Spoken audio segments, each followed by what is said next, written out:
माझ्यामुळे सिनेमा चालत नाही आणि माझ्यामुळे सिनेमा पडत नाही.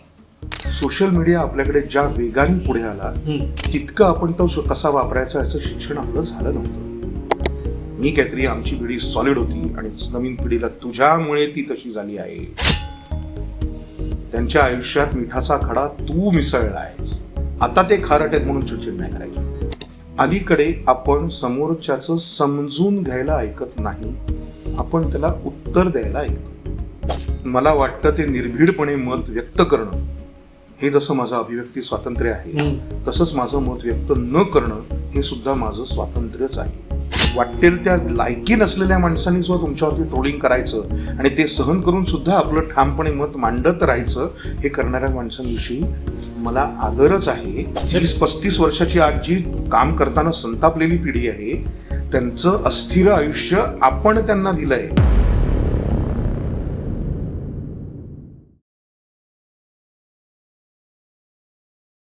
हाय, हॅलो, नमस्कार मित्रांनो. स्वागत करतो मी तुमचं संवाद वेळा या आनंदाच्या पॉडकास्टमध्ये. तुम्हाला माहिती आहे आपण ह्या पॉडकास्टला आनंदाचा पॉडकास्ट असं नाव ठेवलंय. आज शब्दशः हा पॉडकास्ट आनंदाचा होणार आहे, कारण आज आपल्याशी गप्पा मारायला आलाय माझा मित्र, चतुरस्त्र, हरवून नरी आणि अष्टपैलू अभिनेता आनंद निगळे. नमस्कार आनंद, मनापासून स्वागत तुझं. आणि आज मला खऱ्या अर्थाने आनंदाचा पॉडकास्ट हे जे नाव दिलं होतं मी, हे सार्थ झाल्यासारखं वाटतंय. खूप दिवसापासूनची इच्छा होती की ज्या वेळेला लिस्ट ठरवली त्याच्यात मी म्हणलं होतं की हा आनंदाचा पॉडकास्ट आहे तर आनंद यायला हवा. अगदीच. त्यामुळे आपलं आधी ठरलं होतं पण त्यावेळेला काही कारणामुळे ते पुढे गेलं, पण आज योग जुळून आला. वा वा वा. अंदाज पुण्याचा. हो, बरोबर. आणि गेली माझ्या मते 30 वर्षांपेक्षाही जास्त कालावधी तुला या अभिनय कारकिर्दीत झाला, बरोबर? हां, म्हणजे प्रायोगिक आणि व्यावसायिक दोन्ही मिळून 30 वर्ष तर नक्कीच झाली. आता इतक्या वर्षांच्या अभिनय कारकिर्दीकडे तुला साधारण बघताना काय विचार येतात रे? म्हणजे तू स्वतःला न्याय दिलास असं वाटतं? नाही, बऱ्याच गोष्टी राहून गेल्यात ना अजून. न्याय दिलाय असं वाटलं तर संपीनच की मी. खरे. म्हणजे आजही तेव्हाही करत होतो आणि आजही जेव्हा मी प्रायोगिक नाटक एखादं मुद्दामून करतो वर्षाला, तेव्हा तेच वाटत असतं की आपल्याला काय काय अजून राहिलं आहे, काय काय आपल्याला अजून तासून बघायला पाहिजे, काय काय गोष्टी स्वच्छ करून पुन्हा एकदा लोकांसमोर मांडायला पाहिजेत. या प्रश्नाचं थोडंसं उत्तर असं आहे की व्यावसायिक रंगभूमीवर काम करताना किंवा बरेचसे प्रयोग जेव्हा आपण व्यावसायिक रंगभूमीवर करतो तेव्हा तुमच्या कामाचा एक रिदम तयार होतो, ज्यात कोणाच्याही नटाचा. आणि एका विशिष्ट पॉईंटनंतर तुम्ही स्वतःच्या रिदममध्ये काम करायला सुरुवात करता, स्वतःच्या लयीत काम करायला सुरुवात करता. आणि मग कित्येक वेळेला असं होऊ शकतं की ती त्या व्यक्तिरेखेची लय नसते, तुम्ही तुमच्या कम्फर्ट झोनमध्ये काम करता.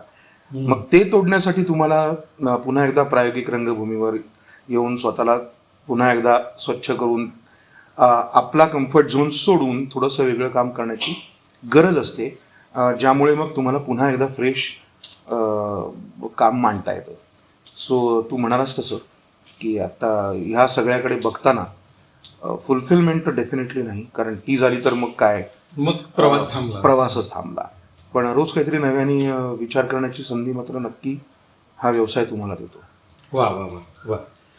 असं म्हणतात बघ की कुठल्याही दगडाला असा शेंदूर फासला की त्याला काही देव पण येत नाही, तर त्याला मुळातच आकार असावा लागतो. तर हे अभिनयाच्या बाबतीत तुला असं वाटतं का की असं असावं की काहीतरी तरी यायला हवं, मला या अभिनय क्षेत्रात करायचंय, काम करायचंय? हो, अर्थात असावं. अगदी बरोबर आहे तुझं. म्हणजे जसं मला नुसतं क्रिकेट आवडतं म्हणून मी हातात बॅट धरली आणि क्रिकेट खेळायला गेलो, तर तसं नाही, तुला एक उपजत क्रिकेटचा खेळाची म्हणजे कुठल्याही स्पोर्ट्सची एक जाण असावी लागते. तसंच आहे हे.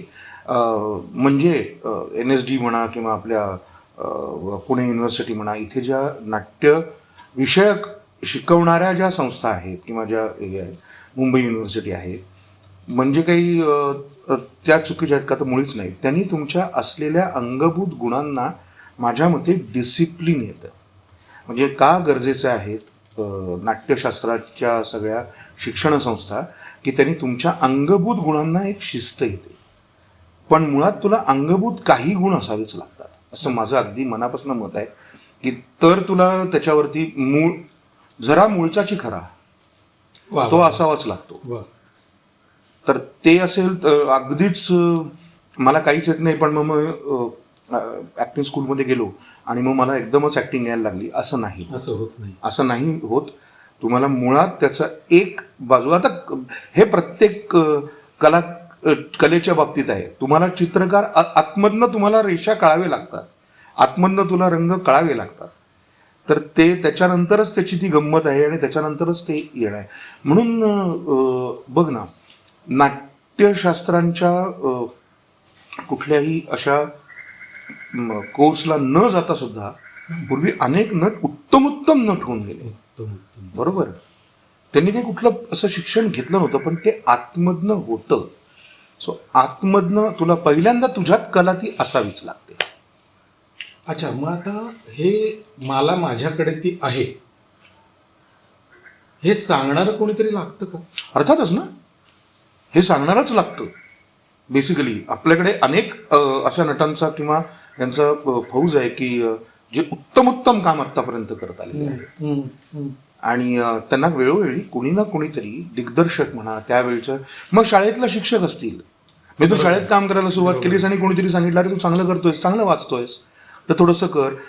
तर हे अगदीच तू म्हणतोस ते बरोबर आहे की कोणीतरी तुला सतत सांगणारं असावं लागतं. तो एक चेक राहतो, बरोबर, की तुझ्यात हे नाही, हा हे जमलं नाही, रियालिटीचे हे जमलं नाही, हे करायला पाहिजे. तुला कुठल्या तरी नटाला स्पीचवर काम वाणीवर काम करायचं असेल, तर कुठल्या तरी नटाला त्याच्या देहबोलीवर काम करायचं असेल, पण ते आहे ना. मग ते जर का असेल तर ते कोणीतरी बाहेरनं बघणाराच माणूस सांगतो आणि अल्टिमेटली ते तुम्हाला प्रेक्षकही सांगतात. बरोबर, कारण तुमचं काम जेव्हा त्यांच्यापर्यंत पोचतं तेव्हा म्हणजे काय पोचतं, आनंद इंगळे म्हणून नाही पोचत ना, तुम्ही केलेली व्यक्तिरेखेची काहीतरी गंमत त्यांच्यापर्यंत पोचते आणि त्यांना वाटतं हां छान, मजा आली आम्हाला किंवा छान वाटलं. तर अगदीच मला असं वाटतं की सुरुवातीपासून तुमच्या कामाला कोणीतरी जज करणारं, ते काय आहे काय नाही, तुमच्या चुका सांगणारं, ही गोष्ट नक्की पाहिजे. त्यांनी तुम्ही समृद्धच होता, अगदी नक्की. तुला शाळेपासून हे वेड होतं आपल्या पुण्यामध्ये जेव्हा तू शाळेत होता? हो, तेव्हापासून म्हणजे शाळेमध्ये या गोष्टींची जाणीव तुला झाली का बेसिकली? हो, कारण शाळेमध्ये असतानाच आपल्याकडे लहान कोणाला नाटकात काम करायचंय का, कोणाला हे करायचंय का, तर विविध गुणदर्शन, अगदी बरोबर. आणि थोडंसं काय होतं त्यावेळेला आमच्या घरातही थोडंसं नाटकाचं वातावरण होतं. वातावरण म्हणजे आवड म्हणा.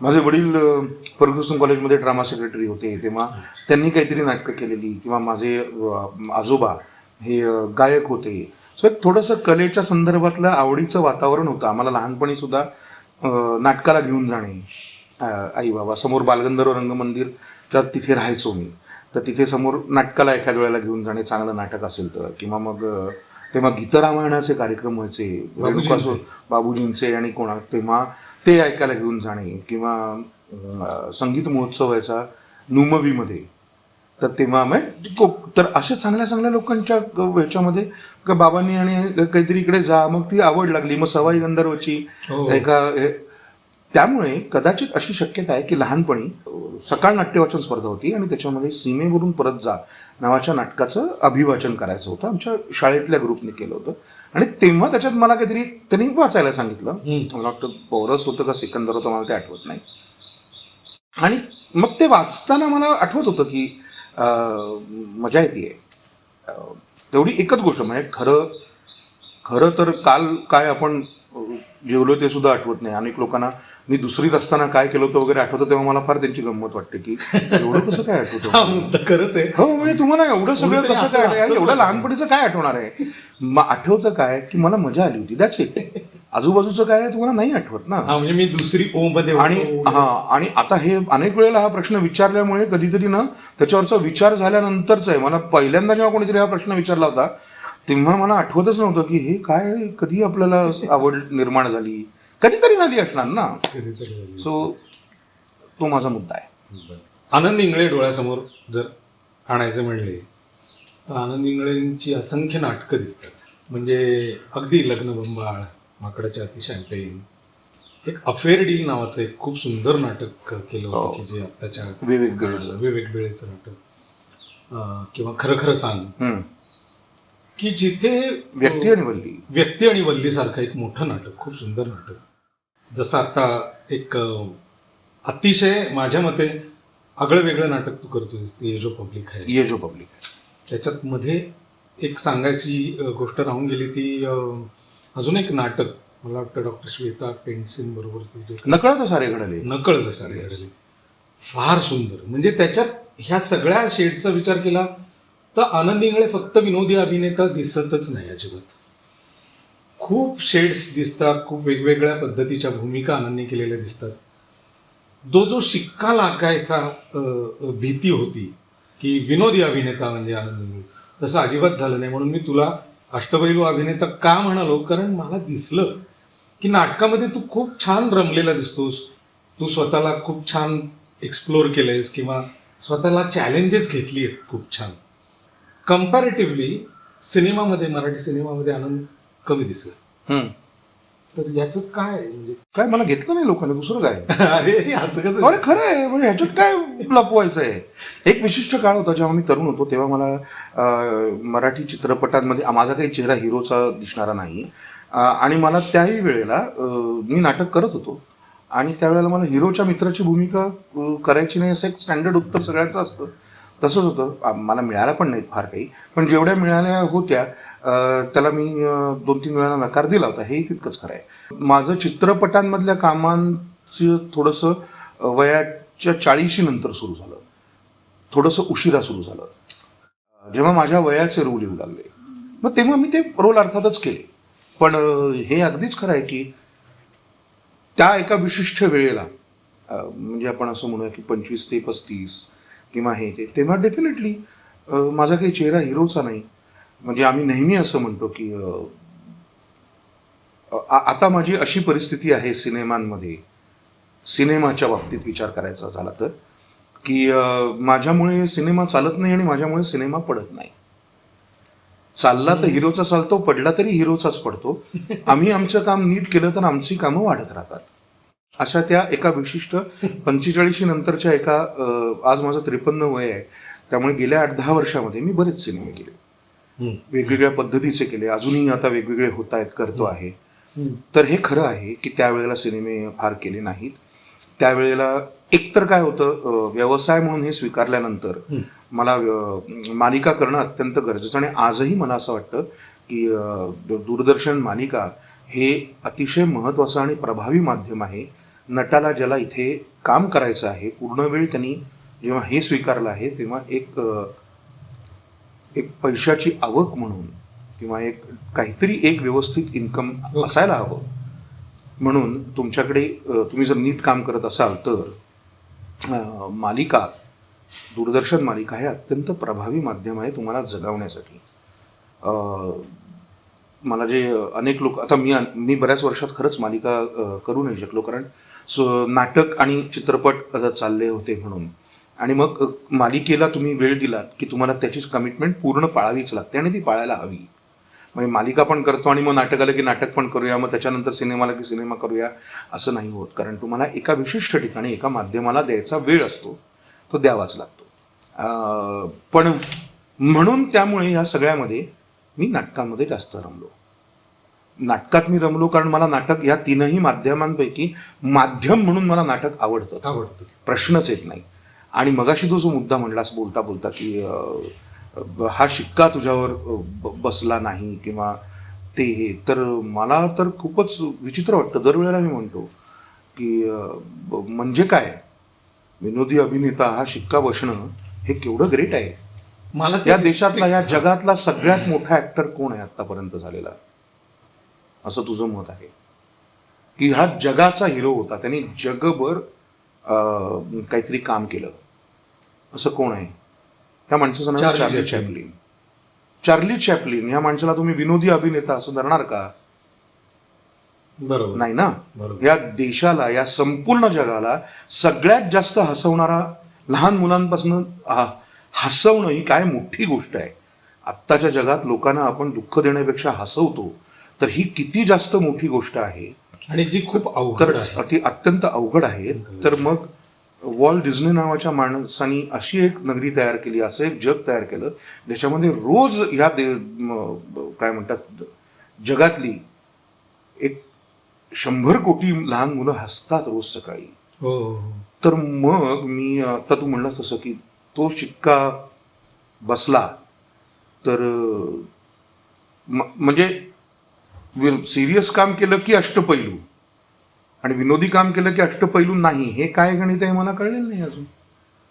साचेबद्धता येते एकाच प्रकारच्या भूमिका करून. हे जे साधारण दिसतं काही जणांचं. अरे पण आपल्याकडे तशी पद्धतच आहे. म्हणजे आपल्याकडे सर्वोत्कृष्ट विनोदी अभिनेता असं बक्षीस असतं, सर्वोत्कृष्ट सिरियस अभिनेता, सर्वोत्कृष्ट गंभीर अभिनेता असं बक्षीस असतं का आपल्याकडे? त्याला सर्वोत्कृष्ट अभिनेताच म्हणतात. हो हो. आणि सर्वोत्कृष्ट विनोदी अभिनेता असं वेगळी बाजूला असतं. याचं तुम्ही काय करा? असतं ते का असतं काय ना त्याच्यात मला घुसायचं नाहीये. माझा म्हणण्याचा उद्देश असाच आहे की एखादा नावांसकट नाही मला म्हणायचं, अनेक नट त्याच्या एखाद्या स्टाईलमध्ये, एखाद्या शैलीमध्ये पारंगत असतो, इतकाच त्यातला मुद्दा आहे. बरोबर. काही नट विनोदी ढंगांच्या कामांमध्ये पारंगत असतात, काही नट गंभीर ढंगांमध्ये पारंगत असतात, काही दोन्हीमध्ये पारंगत होण्याचा प्रयत्न करतात. त्यामुळे हा मुद्दा कमी जास्तीचा काहीतरी आहे. म्हणजे असं कधी झालंय का तुझ्यावर कायम एक सिरियस असा शिक्का बसला, असं कोणाला विचारलंय का? तुझ्यावर विनोदी हा शिक्का बसला असं मात्र विचारतात. तो प्रत्येकाच्या मनात विनोदी अभिनेता हा म्हणजे काही उथळत असणार, हा काही मुख्य धारेतला नव्हे असं आहे. पण मी ते मानणारा नाही. मला जर का कोणीतरी म्हणालं की तो विनोदी अभिनेता आहे तर ते I take it as a compliment. लोकांना रडवण्यापेक्षा लोकांना हसवणं, म्हणजे मी रडवणारे कमी आहेत असं अजिबात म्हणत नाही आहे.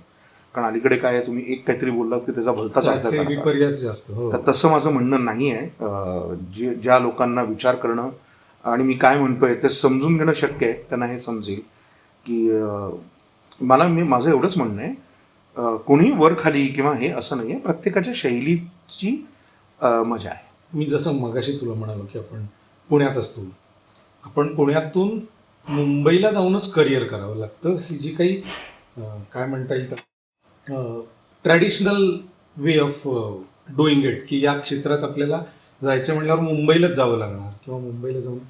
तर ही मुंबईला जाताना तुझ्या मनातला विचार की मला मुंबईला जावं लागणार आहे, मला माझ्या करिअरसाठी, माझे तिथे ग्रोथ जास्त आहे किंवा तिथे संधी जास्त उपलब्ध आहेत आपण म्हणूयात, तिथे गेल्यानंतर आर्थिक घडी व्यवस्थित बसवण्यासाठी सुरुवातीचा काळ मी विचारात घेतोय, त्यावेळेला तू बऱ्याच गोष्टींना सामोरं गेला असशील किंवा बऱ्याच गोष्टी तुला अडचणीच्या वाटल्या असतील, त्यातनं तू बऱ्याच गोष्टींच्या संघर्षातून मोठा विचार करून पुढे गेला असशील.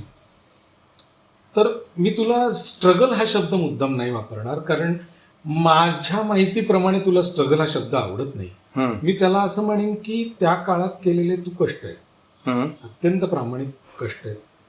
तर त्या कष्टाकडे बघताना किंवा कष्टाचा विचार करताना एकदा तरी असा त्या काळात विचार आला असेल ना, किंवा आला का रादर, की यार पुण्याला परत जाऊ, नाही होतं काही. अजूनही येतो. अरे म्हणजे काय, एक तर दोन गोष्टी मी तू आत्ता एवढा मोठा प्रश्न विचारलास म्हणून सांगतो. स्ट्रगल हा शब्द मला आवडत नाही असं नाही आहे. स्ट्रगल हा शब्द कुठल्या अर्थाने वापरतात त्याच्याविषयी माझा मुद्दा आहे. स्ट्रगल मी माझ्या केलेल्या कष्टांच्या कौतुक करायला स्ट्रगल म्हणून वापरू नका, एवढंच माझं म्हणणं आहे. बाकी स्ट्रगल नसतो असं नाही आयुष्यात. अनेकांना वेगवेगळ्या पद्धतीचं स्ट्रगल, संघर्ष ही गोष्ट तर 100% आहे. त्यामुळे मला तसा मुद्दा नाही वाटत. स्ट्रगल म्हणजे कोणाचा नसतोच असं माझं म्हणणं नाही आहे. पण आपण जे आपल्या स्वतःसाठी कष्ट करतो त्याचं नंतर जेव्हा कौतुक व्हायला सुरुवात होते त्याचा माझा प्रश्न आहे. म्हणून मी कायम माझ्या अनेक पॉडकास्टमध्ये म्हणलो की स्ट्रगल हा मी कालचं काम आजच्या कामापेक्षा म्हणजे आजचं काम कालच्या कामापेक्षा चांगलं केलं का नाही हा असला पाहिजे ना. वा.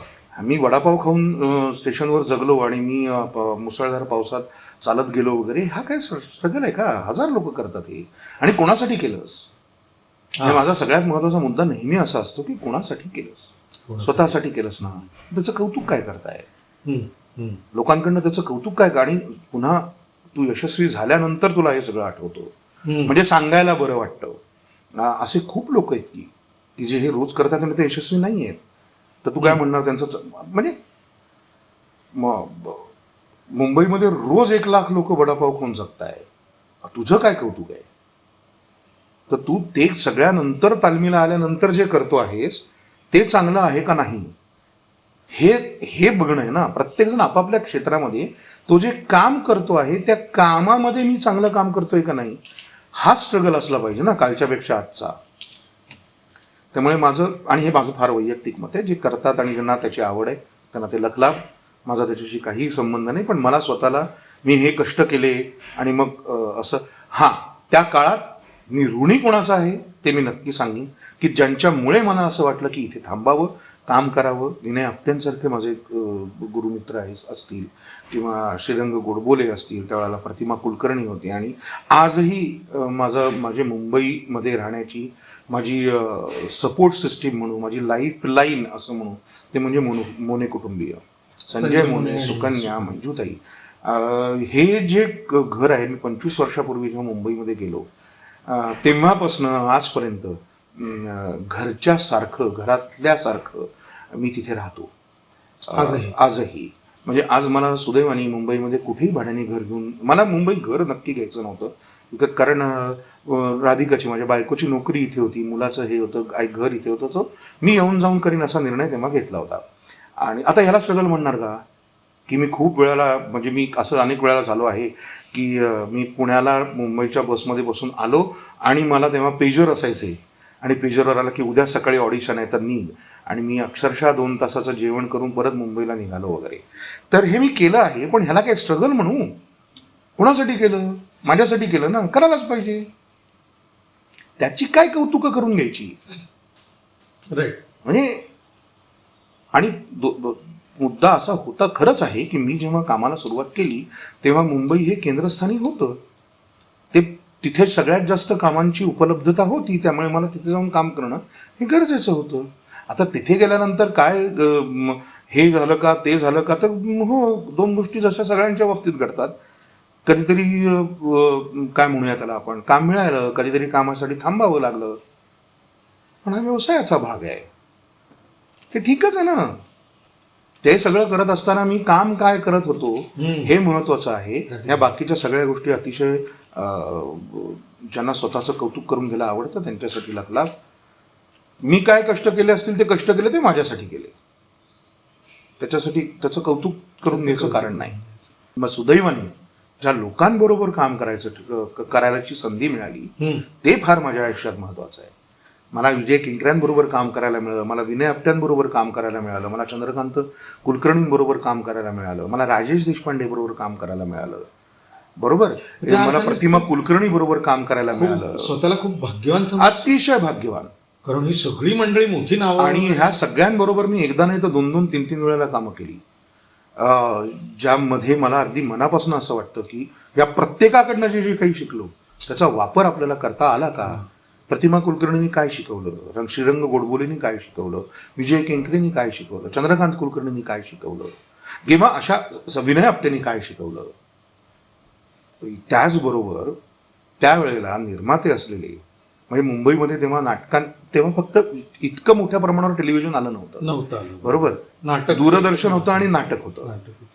पण तिथे गेल्यानंतर तू काम बरं करतोस म्हणून तुला एक नाटक दिल्यानंतर म्हणजे विनय काकांनी मला एक नाटक दिलं, बरोबर समजा, तर आता माझी जबाबदारी नाटकात चांगलं काम करत राहणं, म्हणजे काम नीट करत राहणं हीच आहे ना. बरोबर बरोबर.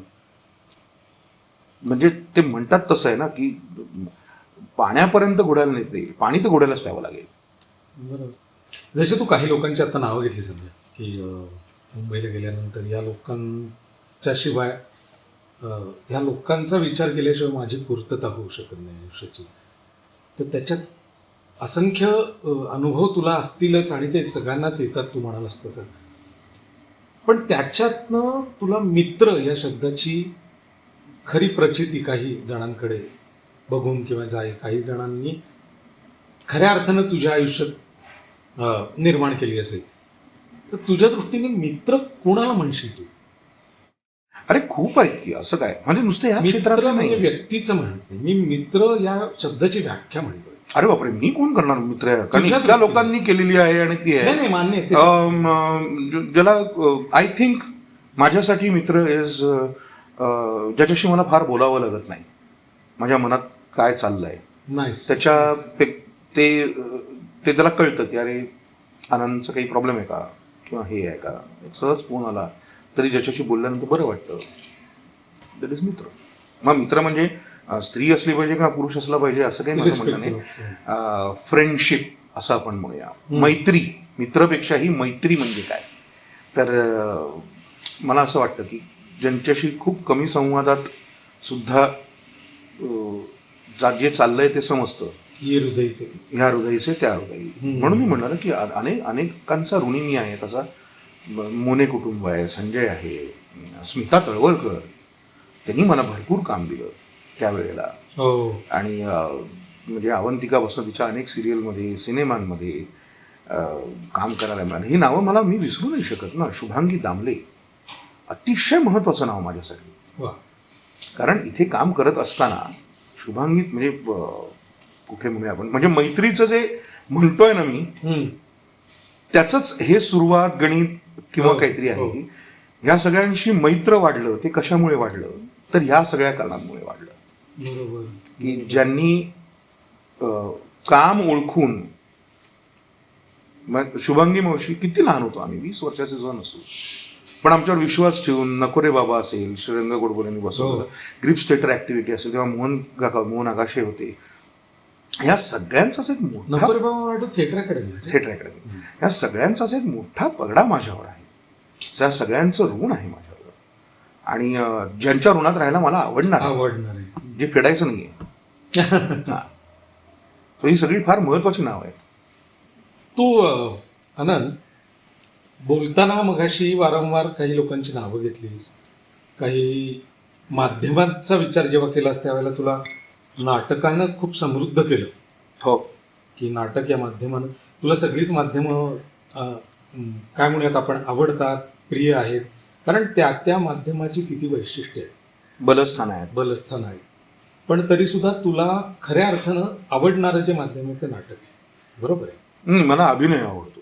अभिनय, हा, ते कुठल्याही माध्यमात असलं तरी मी रमतो कशात असं जर म्हणशील तर अभिनय. मग त्या माध्यमांचं बलस्थान किंवा त्या माध्यमाची मजा ही घेतली की झालं.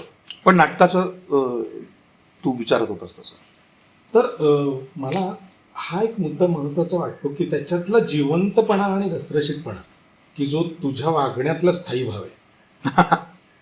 मग कदाचित त्या कारणाने, कारण तू खूप मोकळा स्टेजवर मी बघितलाय आणि माझ्यासारख्या असंख्य लोकांनी बघितलंय की नाटकामध्ये जेवढा आनंद सुटतो खऱ्या अर्थाने, कारण त्याच्यात नॉट नेसेसरीली की तू ॲडिशन्स घेतो, अमुक घेतो, तमुक घेतो, पण तुझा जो चेहऱ्यावरचा आनंद दिसतो ना तो पोचतो आहे.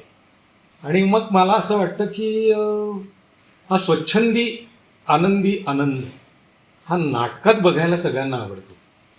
मग नाटकाच्या माध्यमात रमताना तू काही नवीन येणाऱ्या लोकांच्या दृष्टीने मी विचार करतो की त्यांनी ह्या क्षेत्रात येण्यापूर्वी रंगमंचाचा किंवा रंगभूमीचा विचार प्रामुख्याने करावा का? म्हणजे तू त्या लोकांना जर असं सांगू शकलास की या मार्गाने जर तुम्ही गेलात तर साधारणपणे तुम्हाला स्वतःला टेस्ट करू शकाल, तर त्यातली पहिली पायरी माझ्या मते रंगभूमी आहे, असं तुझं मत आहे का? नाही, असं काहीच मत नाही. कारण अनेक उत्तम नट रंगभूमी न करता चित्रपटामध्ये उत्कृष्ट कामं करून गेले आहेत. त्यांनी कुठे रंगभूमी केली होती? बरोबर. तर असं काही नाही आहे. तुम्हाला अभिनयच यावा लागतो. त्याच्यासाठी तुम्हाला अभिनयाचं वर्कशॉप करायचं आहे. रंगभूमीवरच्या अभिनयाचं किंवा सिनेमातल्या अभिनयाचं ते तुम्ही हुशार असाल तर त्याच्यातला फरक तुम्हाला नंतर कळतो. की मला जसं तू आत्ता म्हणालास की तिथे तू सुटलेला दिसतोस किंवा ह्याच्यावर अरे कोणी दिसणार आहे, हे फक्त माझंच नाही आहे. रंगभूमीवरती तुम्ही एवढ्या प्रोसेसिंगमध्ये माणसाला बघता तर तुम्हाला संपूर्ण देहबोली, तेव्हा तुला क्लोज दिसतो का? नाही, तुला संपूर्ण देह दिसतो ना. सिनेमांमध्ये तुझ्याकडे ते बलस्थान आहे की तुझा फक्त क्लोज आहे. मालिकांमध्ये तुझं ते बलस्थान आहे की तुझ्याकडे क्लोज आहे, कॅमेरा आहे. तर त्यावेळचं काम, त्या वेळचं काम हे तसंच होणार ना. त्यामुळे माझं अगदी वैयक्तिक मत असं आहे की जर ज्यांना शिकायचं आहे किंवा ज्यांना काय करायचं आहे त्यांनी नाही, नाटकाचं वर्कशॉप आधी कशासाठी करा, तर अभिनय येण्यासाठी करा. नाटकातच काम करायचं म्हणून नाही. माझं स्वच्छ मत आहे की तुम्हाला तुमची वाणी स्वच्छ होण्यासाठी, तुमची देहबोली, मग ती नाटकात असू दे किंवा चित्रपटात, कॅमेरा बघेल कसं पकडायचं आहे ते, पण नाटकात तुम्ही ऑकवर्ड दिसता पूर्ण ना. त्याचा मुद्दा आहे की हो, शिक्षण हवं, तुम्ही वर्कशॉप्स करायला हवीत. याचं खूप छान ठिकाणी खूप लोक शिकवतात, सो ते करायला हवं.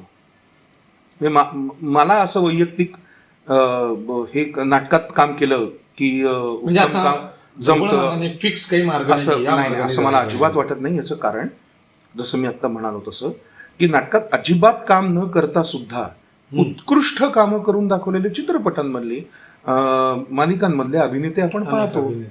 असं कशाला ठरवायचं की नाटकात काम केलेला अभिनेताच भारी आहे? राईट. सगळीकडची काम केलेली माणसं तितकीच उत्तम आहेत.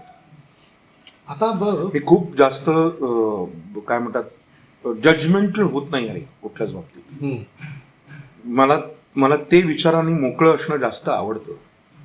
मी नाटकात काम करून आलोय तर तुझ्या सिरियलमधल्या काम करणाऱ्याला असं मला नाही वाटत. एखादी आता तरुण मुलं येतात आणि ती एकदम सिरियलमध्ये काम करतात, तर असं पण लोक म्हणतात की एकदम म्हणजे काय, मग मी एकदम नाटकात काम केलं असं पण होऊ शकतं ना. अरे काम चांगलं काम करतात ते चांगलं काम करतात, ज्यांना येत नाही ते येत नाही. सिम्पल आहे. काम तुला येत असेल तर सगळं फॉल इन प्लेस आहे. थोडंसं खोचक बोलायचं झालं तर काम येणं कशाला म्हणतात हा प्रश्न आहे. ते अलीकडे थोडंसं आहे की ह्यालाच काम येणं म्हणत असतील तर मग काय सगळाच आनंद आहे. तोच मुद्दा मला बोलायचा होता की अशा एक मराठीमध्ये म्हण आहे पहा आपली की अर्ध्या हळकुंडानं पिवळं होणं. राईट. पण आता गंमत अशी आहे ना की असं वाटतं की हळकुंड आहे किराणावाल्याच्या दुकानात तरी इकडे पिवळे झालेले आहेत. अशी जनता सुद्धा प्रवाहात दिसतीये. मग त्यावेळेला एक अभिजात आणि या अभिनयावर प्रेम करणारी तुझ्यासारखी व्यक्ती ही कसा विचार करते या लोकांबद्दल, किंवा तू कसा विचार करतोस अशा गोष्टी? विचार कशाला करायचा त्यांचा? नाही करायचा विचार. नाही. आणि म्हणजे काय म्हणतात त्याला, तू म्हणलास तसं की अर्ध्या हळकुंडाने, पण असतील ना. माझा मुद्दा आहे की का होतात, कोणीतरी ते बघतंय म्हणूनच होतात ना. मला मनातनं असं वाटतं, खात्रीशीरपणे असं वाटतं की आपण कोणाच्याच विषयी जजमेंटल होऊ नये, आपण आपलं काम करत राहावं. जर का माझी जी आवड आहे किंवा माझी जी अभिरुची आहे त्या अभिरुचीमध्ये न बसणारा कोणीतरी असेल आणि तो लोकप्रिय असेल तर मला विचार करायला हवा की हा का लोकप्रिय आहे. अभिरुचीच्या संदर्भातला मुद्दा फक्त मांडणारा मी कोण नाही ना. माझा एक निश तयार असेल, माझ्या आवडीचं काम आवडणारे समजा 25 लोक असतील, पण ते त्याच्यापेक्षा वेगळं काम आवडणारे 75 लोक असतील, तर मला ठरवावं लागेल फक्त की मला 75 जणांना आवडणारं काम करायचं आहे का 25 जणांना काम करणाऱ्या आवडण्यामध्ये मी फिट होतो. त्याचा संतुलन कसं राखायचं ते प्रत्येक नटाने ठरवावं. आणि म्हणून मला असं वाटतं की हे तू म्हणलास अर्ध्या हळकुंडाने, इतका पण मी हे नाही आहे की असं नसतंच असं म्हणणारा की मी कोणाचाच विषयी आहे ना. मला वाटतं ना काही लोकांना फार काम येत नाही तरी ते, पण मग त्यांच्याविषयी मी गप्प बसणं जास्त हे करीन. बरोबर आहे. असं अनेक वेळेला व्हायचं पूर्वी की आमच्यावर ज्या गुरूंनी संस्कार केले, ज्यांच्याकडे बघून शिकलो, रंग गोडबोले असतील किंवा प्रतिमा असेल, विजय असेल, त्यांनी कसं आम्हाला शिकवलं की काय, चंद्रकांत कुलकर्णी असेल की कसं बोल, काय बोल, सत्यदेव दुबेंची वर्कशॉप्स होती, विजयाबाईंचं वर्कशॉप केलं. ह्या सगळ्यांमध्ये सगळ्यात महत्त्वाचा मुद्दा असा होता की त्यांनी आम्हाला जे शिकवलं त्याच्यातनं आम्ही काही बारीक सारीक तयार झालो. आता तेच मी पुढच्या म्हणजे टेलिव्हिजनमध्ये काम करत असताना अनेक वेळेला मला असं वाटायचं की अरे हे तू काय बोलतो आहेस. अनेक नटके अरे मराठी भाषा बोलताना त्याचा एक त्याची लय ही नव्हे. आता शुद्ध आणि अशुद्धवरती तर खूपच गोष्टी अवलंबून असतात. तर लोकांना असं वाटतं की हे म्हणजे शुद्ध किंवा ते म्हणजे अशुद्ध. तर हो, प्रमाण भाषा नावाची एक गोष्ट आमच्या वेळेला होती. आज ती नाकारायची असेल तर नाकारूया, माझं काहीच म्हणणं नाही आहे. किंवा काही भाषेचे वेगवेगळे लहेजा ज्याला म्हणतो, ग्रामीण पद्धतीची भाषा असेल तर त्याला काही नकार नाहीच आहे. पण नाही, आता आम्ही प्रमाण भाषाच मानणार नाही तर नको मानूया. माझ्यासारखी मंडळी जी मानतील, ज्यांना मानायचं आहे त्यांनी मानावं. आपण कोणी इथे, मी काही काय वरद हस्त घेऊन आलेला माणूस आहे का? त्या आयुष्यभर मी जे म्हणेन तेच खरं असलं पाहिजे. बदल होत असेल तर तो बदल स्वीकारायची ही तयारी पाहिजे. बदल होत असेल आणि तो तुला पटणारा नसेल तर तो न पटणारा, मला हे पटत नाही हे सुद्धा ठाम राहता आलं पाहिजे. जे तुझ्यापुरतं असलं पाहिजे. आता कोणाला काहीही वेगळ्या पद्धतीने शिकवायला जाऊ नका. तुमच्यावर तुमच्या खांद्यांवर हे जबाबदारी दिली आहे वगैरे काही नाही. फक्त तू नीट काम करण्याची जबाबदारी तुझ्यावर आहे. समाजाने नीट काम करावं आणि हे सगळ्या बाबतीत लागू आहे. सगळ्या बाबतीत लागू. म्हणजे मी फार सिरियस होत नाहीये, पण हा अभिनयातला मुद्दा अलीकडे माझ्या लक्षात आलाय की मला माझं काम करायचं आहे. समोरचा काय काम करतो ते दिग्दर्शक बघेल, माझा त्याच्यात काही प्रश्न नाही. पण ही भूमिका तुझी आत्ता आली आहे. हो, आत्ता आली आहे. बरोबर. मला हेच विचारायचं आहे की भाषेबद्दल अत्यंत कटाक्षानं काळजी घेणारा आनंद, ज्या वेळेला अशा गोष्टी दिसत असतील त्यावेळेला तो तुझी असलेलं बलस्थान, भाषेबद्दलचं प्रेम आणि कटाक्ष, हे काही काही ठिकाणी अडथळा ठरलं नाही. अडथळा कोणासाठी? तुझ्याच मे कामं मिळण्याच्या दृष्टीने नाही. हे बघ, मला जी कामं मला मिळालीच नाहीत ती म्हणजे ती मला माहितीच नाही की अडथळा आहे का नाही. मला कामं मिळत होती, मिळतात. पण हेही तितकंच खरं आहे की पूर्वी मला या गोष्टीचा त्रास व्हायचा, कारण माझ्यावरचे संस्कार जे होते. पण म्हणून ते संस्कार विसरलो का मी? तर नाही. मला लक्षात काय आलं की नाही, आत्ता एक परिवर्तनाचा काळ आहे. आत्ता काहीतरी बदलतं आहे. आपण नुसतंच अभिजात भाषेचा दर्जा मिळाला तर ती भाषा आपण त्याच्यात काय केलंय, म्हणजे कशासाठी अभिमानाने मी बोंबाबोंब करतो? मी काय केलंय त्याच्यात? माझ्या पूर्वजांनी ज्यांनी ही भाषा उत्तम लिहिली, भाषा अभिजात भाषेचा दर्जा, ती भाषा किती प्राचीन आहे, किती बोलली, हा त्यातला एक भाग असेल ठरवण्याचा. तर ज्ञानेश्वरांच्या पासून त्याच्या आधीपासून मंडळींनी अत्यंत आपण म्हणतो संत पंत तंत संपूर्ण लोकांचा एक निचोड आहे ना तो, ती तिथून माझ्यापर्यंत चालत आलेली आहे. तर आता तो जो अभिजात भाषेचा दर्जा मिळाला आहे असं म्हणतो, मला अनेकांना विचारावं वाटतं म्हणजे काय मिळालंय रे बाबा? म्हणजे हा भाषेच्या अनुषंगाने प्रश्न आहे म्हणून मी त्याला फाटा फोडला, बाकी काही नाही. म्हणजे काय आहे तुला माहिती आहे का? म्हणजे काय? लय भारी वाटतं असं म्हणतात काही लोक, किंवा मस्त वाटलं. छान आहे, चांगलीच गोष्ट आहे. तुझी भाषेला अभिजात भाषेचा दर्जा मिळाला तर ती चांगलीच गोष्ट आहे. पण मग त्याच्यासाठी तू काय करणार आहेस? तर ती भाषा टिकवण्याचं काम माझ्या बोलीभाषेतनं मला करायला हवं. मग ते फक्त काय म्हणतात त्याला, प्रमाण मराठीच आहे असा आग्रह किंवा असा अट्टहास मी तरी का धरावा या विचारात मी सध्या आहे. तर स्वीकाराला, नवीन गोष्टीच्या स्वीकाराला माझी ना नाही. तो स्वीकार, तो फरक, तो बदल कसा आहे याच्यावर विचार मात्र मी माझ्यापुरता नक्की करतो. काय जे असेल ते प्रपंच सगळं केलं, पण आता मला जे आजूबाजूला दिसतंय ते माझ्या दैनंदिन व्यवहारात सुद्धा आणि माझ्या व्यवसायात सुद्धा मला खूप गोष्टींना काय म्हणूयात मनापासून स्वीकारताना जड जाते. कारण मला काही काही गोष्ट म्हणजे वस्तू भेटत असतात असं दिसायला लागतं की अरे तुला पेन भेटलं का, किंवा तुला हे भेटलं का, तुला तो पत्ता भेटला का, हे ऐकल्यानंतर एक आपण जे प्रमाण भाषा शिकलोय तो त्रास व्हायला लागतो. तर ही घुसमट आनंद कसं ऍक्सेप्ट करतो? नाही, मला आधी त्रास व्हायचा, आता होत नाही. पण ते मी कशामुळे तेच, झालं? कारण मी पण स्वतःला विचारायला सुरुवात केली की कशावरनं तुला कशासाठी त्रास होतोय. भाषा हे संवादाचं माध्यम म्हणलं तर त्या दोघांचा संवाद एकमेकांशी होतोय. त्यांना जे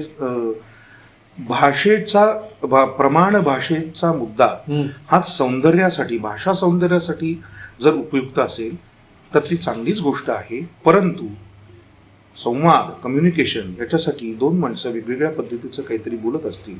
मातृभाषा असं जर म्हणलं तर माझी आई बोलते, माझी आई जशी वापरते तशी भाषा. मग एखाद्याची आई तसंच म्हणत असेल तर त्याला ती चूक वाटणार आहे का? आपण का अपमान करायचा कोणाच्याही बोली भाषेचा, कुठल्याही भाषेच्या? म्हणजे आईचा अपमान आपण का करायचा? शुद्ध अशुद्ध या गोष्टी आहेत, पण आम्ही म्हणालो तसं की हा परिवर्तनाचा काळ आहे. म्हणजे सगळंच त्यांचं बरोबर आहे का असं त्यांचं, म्हणजे असं जे बोलतात त्यांचं, असंही माझं म्हणणं नाही. सगळंच माझ्या बोलीभाषेतलं चूक होतं का असंही माझं म्हणणं नाही. मी पुन्हा पुन्हा सांगतो आहे, तो त्रास पूर्वी होत होता, आताही कधीतरी होतो, पण तो त्रास सहन करायची किंवा तो बदल ॲक्सेप्ट करायची आत्ताच्या या परिवर्तनाच्या काळात आपण टिकून राहायची गरज आहे. आत्ताचा काळ हा परिवर्तनाचा काळ आहे. आत्ता बदल घडतायत. काही गोष्टी चांगल्या होतील, काही गोष्टी चांगल्या जातील, काही गोष्टी वाईट सवयी लागतील, काही गोष्टी वाईट सवयी आपोआप निघून जातील. या सगळ्यातनं पुन्हा एकदा भाषा लख बाहेर येईल याच्यावर माझा पूर्ण विश्वास आहे.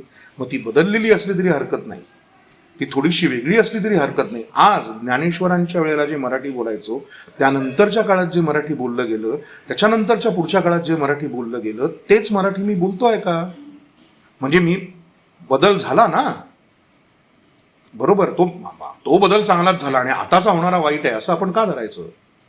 कदाचित आपल्या आधी जी भाषा बोलत होते त्यांना आम्ही जे बोलतो, आपण जे पुढे बदलत गेलं, किती इंग्रजी शब्द वापरतात रे भाषेमध्ये, किंवा हे त्यांना तसंच वाटलं असेल की काही नाही हो, वाट लागली सगळी भाषेची. मग आत्ता आपण जी आमची भाषा म्हणतोय ती कोणालासाठी तरी वाट लागलेली भाषा होती ना. असा विचार करायला जेव्हा सुरुवात करूया तेव्हा असं मला वाटतं की आपण सर्वसमावेशक विचार व्हायला हवा. हे कुठल्याही पद्धतीने एका कुठल्या तरी गोष्टीचं काय म्हणतात प्रभुत्व किंवा एका गोष्टीचा हक्क नाही. भाषा ही प्रवाही आहे असं जर आपण म्हणालो की जी वाहत वेगवेगळ्या पद्धतीने आलेली आहे, तर मग त्या भाषेचं सौंदर्य त्या प्रत्येक वाहणाऱ्या गोष्टीमध्ये परिपक्व आनंद दिसतोय मला. म्हणजे परिपक्व काय ह्याच्यात काही वेगळं नाहीये. मी ह्याच्यात वर्ष बघतोय. परिपक्वता माझी अजून बऱ्याच ठिकाणी आहे. हे बोलल्याने जर का मी फक्त परिपक्व लोकांना वाटणार असेल तर तसं नाहीये. परिपक्वता तुमच्या कामात येते काही वर्षांनंतर, ती त्याच्यानंतर तुमच्या वागण्यात येते तुमच्या. म्हणजे असं आहे का की पहिल्यापासून मी जे वागत होतो तो आत्ता वागत नाही, असं कोणी असेल तर मला त्यांचे अभिनंदन आणि पाय धरायला आवडेल. अहो नाही, बदलतात की माणसं. तेव्हा तू तसा नव्हतास. हो, नव्हतोच, नसणारच आहे. भाषेचंही तसंच आहे. तेव्हा ती तशी नव्हती, नसणारच आहे. आपण हा बदल परिवर्तनाच्या काळामध्ये अत्यंत मोकळ्या मनाने स्वीकार करायला हवा असं माझं मत आहे. हा, आपण म्हणून एखाद्या व्यक्तिरेखेचं नाव हे समजा काही मराठीचे प्रोफेसर आहेत आणि त्यांचं नाव आणि व्यक्तिरेखा म्हणून म्हणतोय मी, याच्यामध्ये दुसरं काहीही नाही, आणि उच्च शिक्षित आहेत असं धरलं तर ती व्यक्तिरेखा करताना त्यांची भाषा कशी असेल याचा विचार नक्की व्हायला हवा, जो माझ्या काळापुरता आहे. कदाचित याच्या पुढचा माणूस तसं करणारही नाही. मी अनेक वेळेला असं आहे ना की ते जे करतो ते माझं काम आहे, तो काही मी नव्हे, मी त्याच्यापेक्षा वेगळा माणूस आहे. हे दोन आहे वेगळ्या एंटिटीज आहेत. That is also true. आता बघ, ज्या वेळेला आपण प्रत्येक वेळेला बोलताना आजकाल खूप काळजी घ्यायला लागलो. का तुला सांगतो की सोशल मीडिया नावाचं एक दुधारी शस्त्र आहे की तुम्ही व्यक्त एक होता, तुम्हाला बोलायचं जे असतं ते वेगळ्या पद्धतीने मांडलं जातं आणि मग त्याच्यावरनं खूप गदारोळ उठतोय, खूप वाद व्हायला लागले. हो, तर आणि काय होतं याच्यातनं माणसातलं वितुष्ट वाढत चाललंय. हो.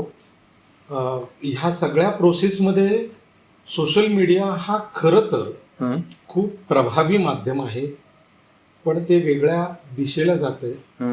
मग ह्या सगळ्या सोशल मीडियाकडे तुझा एक दृष्टिकोन काय आहे बघण्याचा? अगदी बरोबर, तू म्हणतोस ते अतिशय प्रभावी माध्यम आहे, म्हणूनच त्याचा वापर नीट व्हायला हवा.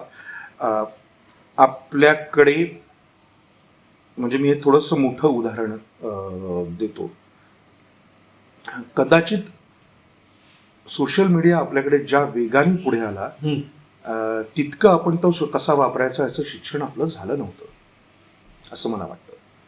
की त्याच्या आधीच त्याचा वेग आपल्यावरती येऊन आपटला आणि मग ते कसं वापरायचं. आता वैयक्तिक माझं म्हणशील तर मी सोशल मीडियावर माझ्या नाटकांच्या जाहिराती किंवा नाटकांच्या माझ्या व्यवसायाच्या संदर्भातलं जे आहे त्यापेक्षा एकही शब्द जास्त लिहित नाही, बोलत नाही.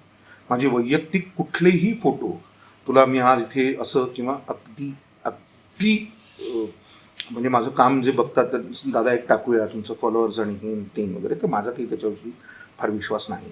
मला वाटतं ते निर्भीडपणे मत व्यक्त करणं हे जसं माझं अभिव्यक्ती स्वातंत्र्य आहे तसंच माझं मत व्यक्त न करणं हे सुद्धा माझं स्वातंत्र्यच आहे. मला माझं मत नाही मांडायचं आहे. कुठल्या तरी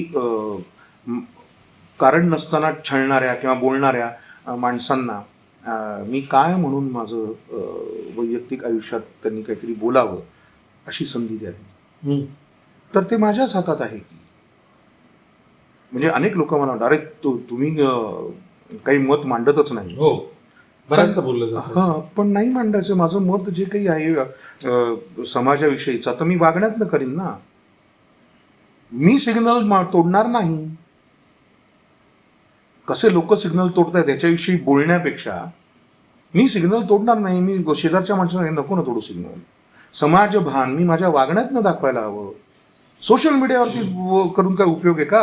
नाही, सोशल मीडियाचा फायदा एकच असतो आनंद, की तुझ्यासारख्या व्यक्तींनी जर एखादी गोष्ट मांडली, सकारात्मक विचार मांडला किंवा एखाद्या गोष्टीबद्दलची आपली मतं मांडली, की तुला फॉलो करणारे किंवा तुझ्यावर प्रेम करणारे जे असंख्य लोक आहेत ते त्याचा थोडासा विचार करून का होईना पण त्या दिशेने वाटचाल करतील. पॉझिटिव्ह विचार. अगदी बरोबर आहे तुझं, याच्यात कुठल्याही पद्धतीची माझ्या मनात शंका नाही. पण माझं असं म्हणणं आहे, मग जे करतायत तर अजून 10 लोक असतील जे करतील. मी सांगितल्यानंतर ते तसे वाटचाल करणार असतील तर त्याचा उपयोग काय? त्यांनी स्वतःहूनच ती वाटचाल करायला हवी आहे ना.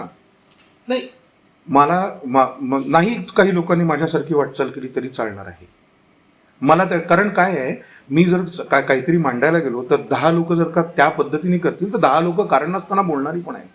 जे माझ्या आता वयात माझ्या मेंदूत मला कोणीतरी ट्रोल करावं आणि कारण नसताना, आणि लोकांना ट्रोल करायला काय आवडतंच की हो. तू त्यांच्या मनासारखं बोलला नाहीस की तू चुकीचा आहेस असं इतकं झालं आहे की आता कुठे मी ह्यांचं हे काही लोक सुधारतील किंवा नाही किंवा हे करतील. मग मी जेव्हा वर्कशॉप्स घेतो त्या मुलांच्या बरोबर काम करतो, माझ्या आजूबाजूच्यांबरोबर काम करतो, माझ्यासाठी पुरे की ते ही कुठली जबाबदारी माझ्या खांद्यावर आहे. माझ्या खांद्यावर मी नीट वागणं ही जबाबदारी आहे. त्याच्यातनंच समाज नीट वागेल का असा प्रश्न आहे. आणि जे हे करतायत त्यांच्याविषयी मला आदरच आहे.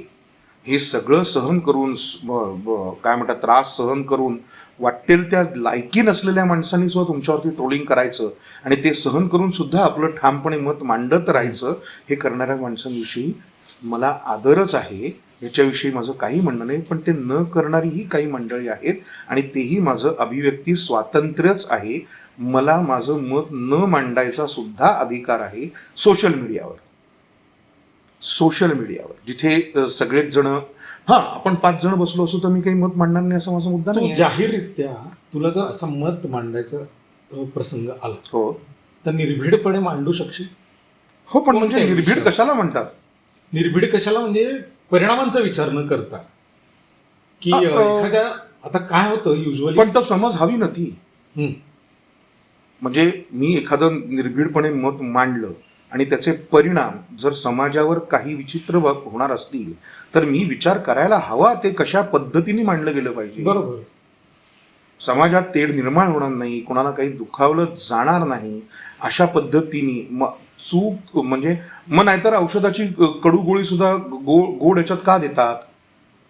कारण ती पोटात तर जायला हवी औषधाचा. परिणाम तरी व्हायला. हां, म्हणजे मी खरं बोलतो, मी कटू असलं तरी बोलत राहतो, तर उलटा पण विचार आहे ना, ते बोलल्याने काय काय परिणाम होणार आहेत ह्याचाही विचार असतोच की.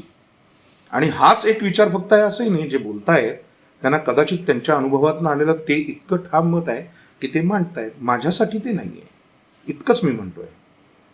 मी फार जास्त स्वच्छ आणि कडक आणि त्याच शब्दात बोलायला जाऊन जर माझी वैयक्तिक काही बाबतीत हानी होणार असेल आणि त्याचा रेशो असला पाहिजे, माझं मत काय आहे आणि त्याच्या बदल्यात हानी किती होणार आहे आणि फायदा किती होणार आहे, माझी हानी थोडी कमी आणि समाजाला फायदा जास्त होणार असेल तर ते करायला हरकत नाही.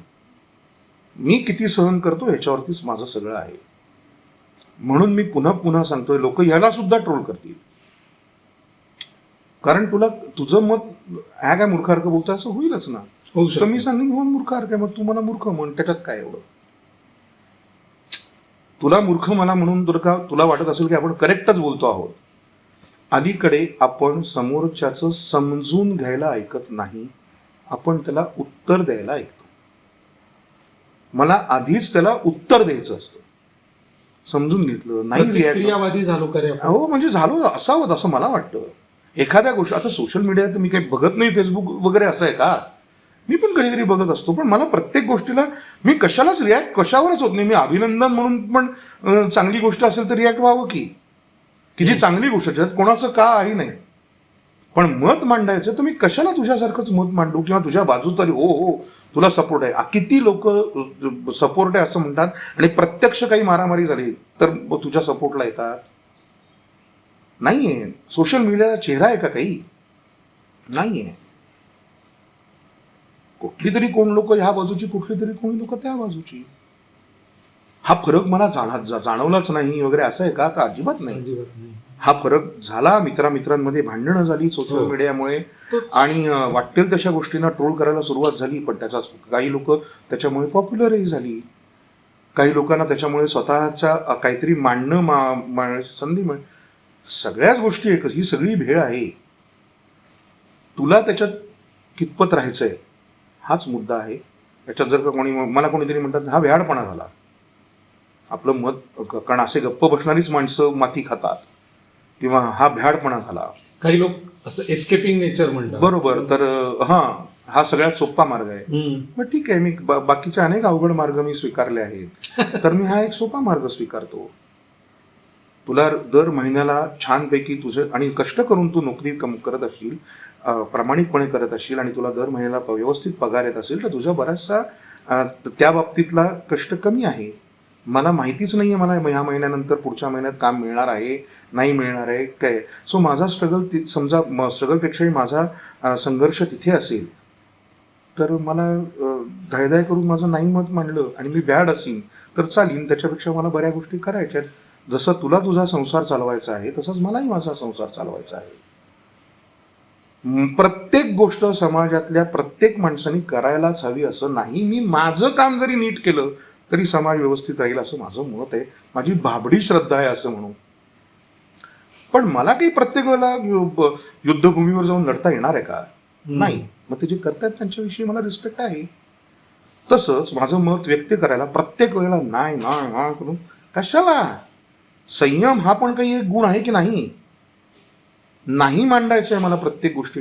म्हणजे कुठल्या तरी स्त्रीवर अत्याचार होतो त्याच्याविषयी मला काही वाटतच नाही असं अजिबात नाहीये.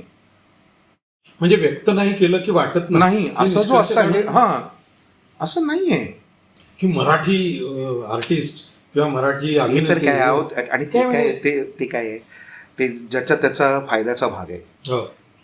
कलाकार एनिवे सॉफ्ट टार्गेट्स असतात. सॉफ्ट टार्गेट कलाकार असू देत, खेळाडू असू देत, कायम सॉफ्ट टार्गेट आहेत. आणि त्यांनी बोललं तरी ट्रोलिंग होणार आहे आणि नाही बोललं तरी ट्रोलिंग. म्हणून म्हणलं ना की कोण काय बोललं आहे हे आपल्याला ऐकायचंच नाहीये. समजून घेण्यासाठी मला ऐकायचं तरी कुठे आहे? मोठ्या एखाद्या भाषणात आता नाही का करत ही लोक दोन्ही बाजूची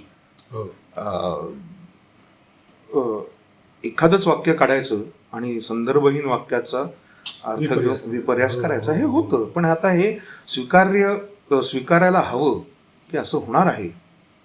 आपल्याला ह्याच्यातनं जास्तीत जास्त मग आणि तरी सुद्धा मी एखादं काहीतरी बोललो आणि त्याच्यावरती ट्रोलिंग होणारच आहे. नक्कीच होणार आहे. करायचं आपण जास्तीत जास्त काळजी घ्यायची. लोक म्हणतील भ्याड आहेस तू. बर भ्याड आहे मी. ओके. असू दे की एखाद्याला भ्याड काय त्याच्यात. तू शूर आहेस. ओके. तू शूर आहेस. तू कर प्लीज. तुमच्यामुळे समाजाची माती होते आहे. नाही होणार याची काळजी घेईन बाबा मी माझं काम करून. मी जर नियम पाळत असेन, मी जर टॅक्स भरत असेन, मी जर सिग्नल तोडत नसेन, मी जर लहान मुलांसमोर वाटेल तशी शिव्या देऊन भांडण करत नसेन, तर मी समाजाचं काहीतरी करतो आहे असं मला वाटतं. मी जर सामाजिक स्वच्छता राखत असेल तर मी समाजाचं काहीतरी महत्त्वाचा भागाचा भार उचलला आहे असं मला वाटतं. मी समाजासाठी तेवढंच करीन. मी एखाद्या मुलाचं शिक्षण करत असेल, कोणातरी ज्याला शिक्षण येत नाही, मी हे करत असेल तर तो भार मी उचलला आहे. तुम्ही जर बाकीच्या ह्या सगळ्या ज्या गोष्टी आहेत त्याच्याविषयी तुम्ही लढायला जात असाल तर जरूर जा. असं काहीच म्हणणं नाही. जरा जास्त मोठं उत्तर दिलं, सॉरी. नाही. अरे उलट हे आवश्यकच होतं. मला ह्या सगळ्या प्रोसेसमध्ये खूप महत्त्वाचा विचार येतो आहे की आपण ज्या काळात शिकलो किंवा ज्या काळात आपल्याला आपलं बालपण म्हणा किंवा आपलं सुरुवातीचा काळ म्हणा, त्यावेळेला ना आपल्या घराघरांमध्ये वाचन संस्कृती ही मोठ्या प्रमाणावर होती आणि त्याचा आपल्याला खूप मोठा फायदा झाला हे आपण ठासून सांगतो देखील. कारण पूर्वी वाचनासाठी असे विशेष श्रम घरातनं घेतले जायचे आणि वैयक्तिकरित्या आपल्याकडनंही ते आपल्याला सवयी लागल्या होत्या. तर आत्ताच्या काळात असं दिसतंय की वाचन संस्कृती खूप झपाट्याने कमी होत चालली आहे. आत्ताची जी पिढी आहे, नाही माझं असं मत आहे, पुस्तक वाचनाची कमी झाली. किंडल वाचतात. हां, वाचनाची प्रक्रिया बदलली आहे. प्रक्रिया बदलली नाही. मला अजिबात असं वाटत नाही की वाचनाची हे कमी झाली आहे. नाहीतर आज इथे फेअर जेव्हा झालं फर्ग्युसन कॉलेजमध्ये, पुणे पुस्तक महोत्सव, पुणे पुस्तक महोत्सव, त्याच्यात विक्रमी मराठी पुस्तकं गेली. म्हणजे कशाचं द्योतक आहे. आत्ता मुंबईमध्ये शिवाजी पार्कला प्रचंड मोठं हे मला वाटतं मनसेनी ते अरेंज केलं होतं. कुठल्या पक्षाने केलं होतं तो माझा मुद्दा नाही आहे. प्रचंड विक्रमी मराठी पुस्तकं त्याच्यात गेलेली आहेत आणि नवीन तिथे काही वेगळी अशी मग कशाच्या जीवावर म्हणतोय आपण. योजना पण होती केलेली. म्हणजे कशाच्या जीवावर म्हणतोय आपण. घेतात लोक पुस्तकं वाचन कमी झालंय का तर पुस्तक हातात धरून वाचन कमी झालं असेल कदाचित. पण वाचनाचं माध्यम बदललंय. कित्येक मुलं मी केंडलवरती कितीतरी पुस्तकं वाचताना पाहतो. हे जे सगळं म्हणतोयस की आपल्यावरती संस्काराने आपलं जवळ गट झालं, हे सगळं झालं, तर हे कोणी ठरवलं की आपल्यावर झालं तेच योग्य होतं. आणि जर का त्यांच्यापर्यंत पोचलं नसेल आता नवीन पिढीपर्यंत तर त्याच्यात त्यांची कुठं चूक आहे. चूक माझी आहे. मी पोचवलं ना, माझ्या आईवडिलांनी माझ्यापर्यंत पोचवलं आणि मी माझ्या पुढच्या पिढीला पोचवलं नाही आहे. चूक कोणाची आहे. त्यांची नाही ना. मी पोचवण्यात कमी पडलो ना. मग माझं करेक्ट. मी कशाच्या जीवावर म्हणतोय की माझेच संस्कार करेक्ट आहेत. काही आपली पिढी प्रचंड संस्कारी होती आणि नवीन पिढी संस्कारी नाही, आणि ती जर नसेल तशी असं तुम्हाला वाटत असेल तर त्याची जबाबदारी आपल्यावर आहे. आपण त्यांच्यापर्यंत संस्कार करायला कमी पडलो आहोत. हा खूप महत्वाचा मुद्दा आहे. आपण त्या मुलांना भ्रष्टाचार दिलाय. 30-35 वर्षाची आज जी काम करताना संतापलेली पिढी आहे त्यांचं अस्थिर आयुष्य आपण त्यांना दिलंय. कशाच्या संस्कारांविषयी आपण बोलतो आहोत. आपल्यापेक्षा कितीतरी जास्त सामाजिक संस्कार भान हे त्या मुलांना आहे. वाचलं पाहिजे म्हणजे संस्कार. आणि हो आहे ना, ते नाही कोणीच म्हणत नाहीये त्याच्यात, ते आहेच. पण कर्मठ मताला काठिण्य आलं की मग आपल्याला हवं मला जे वाटतं तेच बरोबर. आणि तू बघ आत्ता सुद्धा हे एकमेकांशी जे सोशल मीडियावर किंवा ह्याच्यावर ही जी भांडणारी माणसं आहेत ना ती सगळी घाबरट आहेत. कारण त्यांना चेहऱ्यासमोर ठेवून भांडता येत नाही. जे दुसऱ्याच्या मतावर माझं मत द्यायचंय फक्त, आणि ती सगळी फक्त फक्त तरुण मुलं नाहीये, नाही. ती भरपूर वेळ असलेली घरातली मोठी माणसं जास्त आहेत की आता ज्यांना भरपूर वेळ आहे, फेसबुक असतं आणि त्यांचा तोच टाइमपास आहे. मी जजमेंटल होत नाहीये, सगळेजण असे नाहीत, अजिबात प्लीज. बहुतांश लोक. पण असं होऊ शकतं ना की तुला एवढा वेळ तुझ्या कामात ना आहे का की तू प्रत्येक गोष्टीवर कॉमेंट करत म्हणतच सुटतोस? तर काय नक्की आहे बाबा तुझं? आणि माणसातली गॅप कमी झाली आहे वगैरे असे खूप काय काही पण नाही, भेटतात की लोक एकमेकांना. पूर्वी सुद्धा आवडत्या माणसांना भेटायचो नाही, आवडत्या माणसांना भेटायचो. आणि वाटत असेल एखाद्याला मला कोणाला न भेटता एकट्यानं मी आनंदी आहे, तर त्याचं दुःख त्याचं का काढून घ्यावं आपण? त्याच्याबद्दल आणि आपण म्हणजे सगळेजण एकमेकांना छान छान अगदी रोज काहीतरी भेटले म्हणजे सगळा समाज आनंदी आहे आणि एकटे राहिले म्हणजे नाही. मी त्यांचं बरोबर आहे असं म्हणत नाही. सगळेजण भेटण्याने आनंद होणं ही चांगलीच गोष्ट आहे की, पण त्याचबरोबर एकटं राहताना सुद्धा एखाद्याला आनंद होऊ शकतो हे मान्य करायला हवं. प्रत्येकाचा आदर करणं. मला तर मी खूपच जास्त या बाबतीत आग्रही आहे की please do not be judgmental. आणि हा सुद्धा माझ्यात आलेला बदल आहे. कदाचित 10 वर्षापूर्वीचा मी असा नव्हतो. मला जर का कोणी म्हणलं अरे त्यावेळेला तुला असं वाटत होतं, तर मी म्हणून हो, त्यावेळेला मला असं वाटत होतं, माझं चुकलं असं मला वाटतंय. पण हा ऍक्सेप्टन्स असणं, पण हा माझ्या पुरता आहे, हे काही ग्रेटनेस नाही आहे. म्हणजे मी ते ऍक्सेप्ट करू शकत नाही, जो ऍक्सेप्ट करतो त्याला म्हणायचं अरे वा फार सुंदर, असं काही नाही आहे. तू केलायस, मी केला नाही आहे, सिम्पल. हे व्हॉट इज.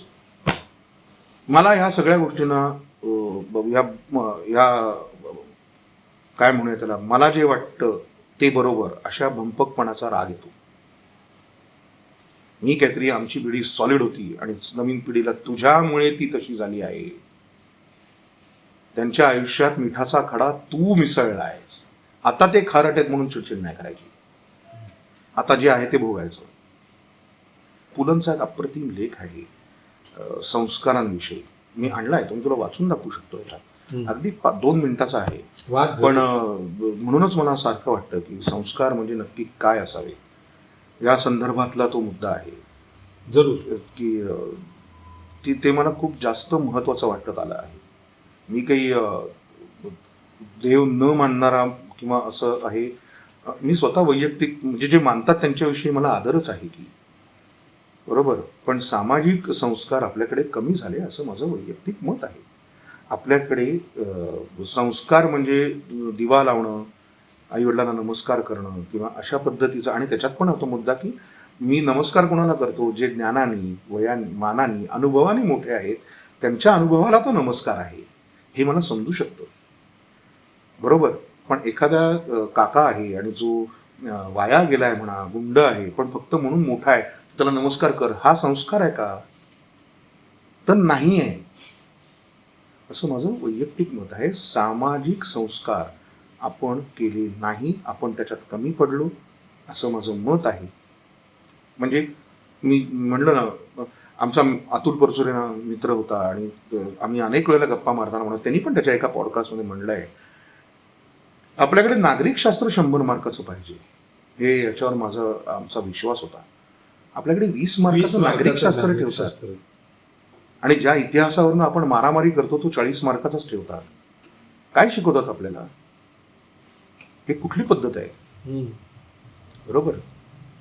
ते शिकवायचं नाही असं माझं म्हणणं नाही आहे, त्याचं प्रमाण वाढलं पाहिजे.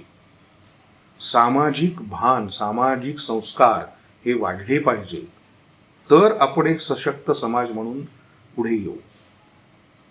आपल्याला काय झालंय, खूप मोठ्या प्रमाणात चुकीच्या गोष्टी झाल्या की ते बरोबर होतं ना, आम्ही सगळेच करतो, सगळेच करतात म्हणून ते बरोबर आहे असं, आणि आपण तसे आहोत सगळेजण, त्यात काही असं झालंय असं म्हणूया आपण. पण थांब, तुला त्याचं उदाहरण म्हणून मी तुला वाचून दाखवतो, मला आवडेल ते वाचून दाखवायला. आम्ही आणि आमचे बाप या कार्यक्रमामध्ये आम्ही एक घ्यायचो की संस्कार हे जनरली असं म्हणतात की लहान मुलांवरती किंवा ह्याच्याच वरती संस्कारक्षम सगळंच वय असतं. आपल्यालाही बदलणारे असतील तर संस्कार हवेतच. लहान मुलांवरचे संस्कार म्हणलं की मध्यमवर्गीय वा उच्च मध्यमवर्गीय लोकांच्या डोळ्यापुढे प्रथम शुभं करोती, मग मुंज, देवासमोर प्रार्थना, सण वार असलीच चित्र येतात, जी चुकही नाही. आपल्या देशात दारिद्र्याशी टक्कर घेत जगणाऱ्या समाजाला तर संस्कार वगैरे परवडतच नाही. पण सुस्थित असा जो समाज मानला जातो तिथेही संस्कार म्हणजे हिंदूंचे 16 संस्कार ह्यापेक्षा निराळी कल्पना नसते. संस्कारांचं वर्तुळ हे अशा धार्मिक मानल्या गेलेल्या रूढींपुरतंच मर्यादित केलं असल्यामुळे त्या रूढी पाळणारे सुसंस्कृत, बाकीचे सगळे असंस्कृत अशी सोयीस्कर गणितं आम्ही मांडलेली असतात. खरं म्हणजे जे संस्कार समाजात जबाबदार नागरिक म्हणून जगायची शिकवण देत नाहीत त्यांना काहीही अर्थ नाही.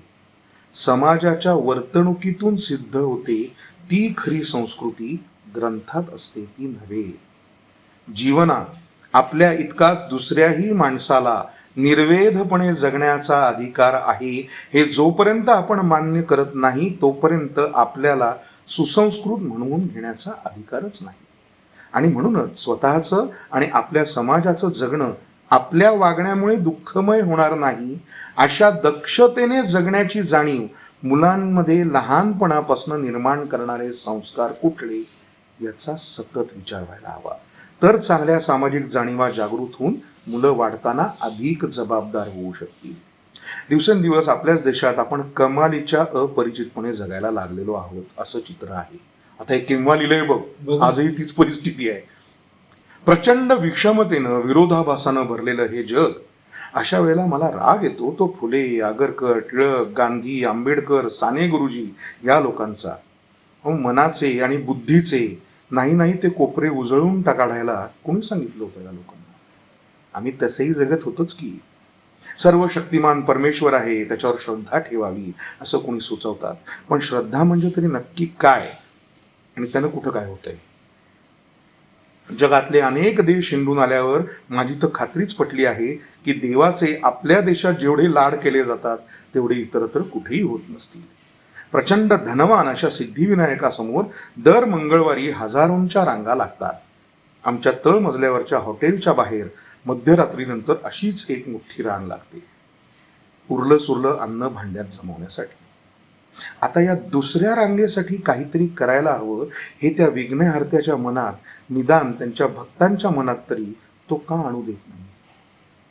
देव दिनांचा वाली आहे, संकटकाळी तो भक्तांच्या मदतीला धावून जातो याचे पुरावे पौराणिक ललित साहित्य सोडलं तर कुठेच सापडत नाही.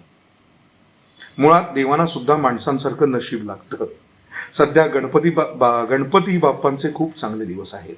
त्या मानाने मग शंकर पार्वती, रामकृष्ण यांची लोकप्रियता जरा ओसरली आहे. मला माझे एक चित्रपट निर्माते मित्र म्हणाले होते, अहो तुमचा पंढरपूरचा विठोबा तो गरिबांचा देव आहे, माझी बालाजीवर श्रद्धा आहे. म्हणजे बालाजी हा त्यांच्या मते पैसे देणारा देव होता. कसं असेल? मुंबईला माहीमची नोबिना देवी आहे. ती नवसाला पावते अशी आपली एक श्रद्धा आहे. नवस जरा विचित्र आहे. आपल्याला जिथे कुठे दुखणं असेल त्या अवयवाची मेणाची आकृती करून त्या ख्रिस्ती देवतेला वाहिली की आपला तो अवयव दुरुस्त होतो असं म्हणतात. म्हणजे दुखणं असलेल्या ज्या अवयवाची मेणाची प्रतिकृती होत नसेल अशा दुखणेकरांची पंचायतच आहे. मी मेंदूविषयी बोलतो आहे. एकदा मनात विचाराला मेंदूत बिघाड झालेल्या माणसाला समजा मेणाचा मेंदू करून तिथे ठेवायला दिला तर देवांची पंचायत. कारण मेंदू खरंच टाळ्यावर आला तर देवळं, चर्चेस, मशिदी सगळ्यांचेच धंदे बंद. मी असं काही बोललो ना की माझ्यावर नास्तिकपणाचा आरोप होतो. पण खरं सांगू का, माझी आस्तिक व्हायची विलक्षण इच्छा आहे. पण या आस्तिकांच्या अनेक गोष्टी मला बुचकळ्यात पाडतात. उत्तरं मिळत नाही. त्याला मी तरी काय करू? हा त्यांच्या लेखातला एक छोटासा भाग आहे. किती सुंदर, पण काय प्रभावी आहे. खूपच प्रभावी. आणि आताच्या काळाला सुद्धा लागू आहे.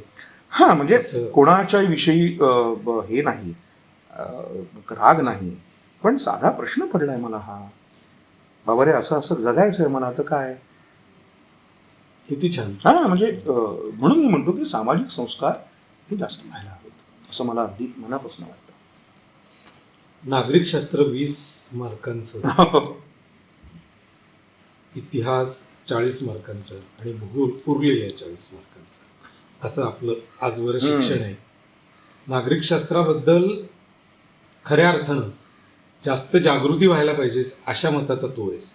हो बरोबर हो की नागरिकशास्त्र ही खरं 20 मार्कांची गोष्टच नाही, ती जगण्याची पद्धत हो आहे. अगदी मला असं त्याच्यामुळे- मनापासून वाटतं. मला लहान मुलांसाठी झीच्या एका कुठल्या तरी दिवाळी अंकामध्ये तेव्हा ते प्रतिमा कुलकर्णी संपादित करत होती तो अंक, आणि तेव्हा तिने लहान मुलांविषयी काही लिहिता येईल का आपल्याला संस्कारांच्या किंवा नागरिकशास्त्राविषयी, तेव्हा मी ही त्या अंकासाठी लिहिलेली कविता आहे. ती बऱ्यापैकी लोकांनी वाचली, आवडली गेली लोकांकडनं. मला बरं वाटलं. अनेक लहान मुलांनी ती परफॉर्मही केली, तेही फार गोड करतात.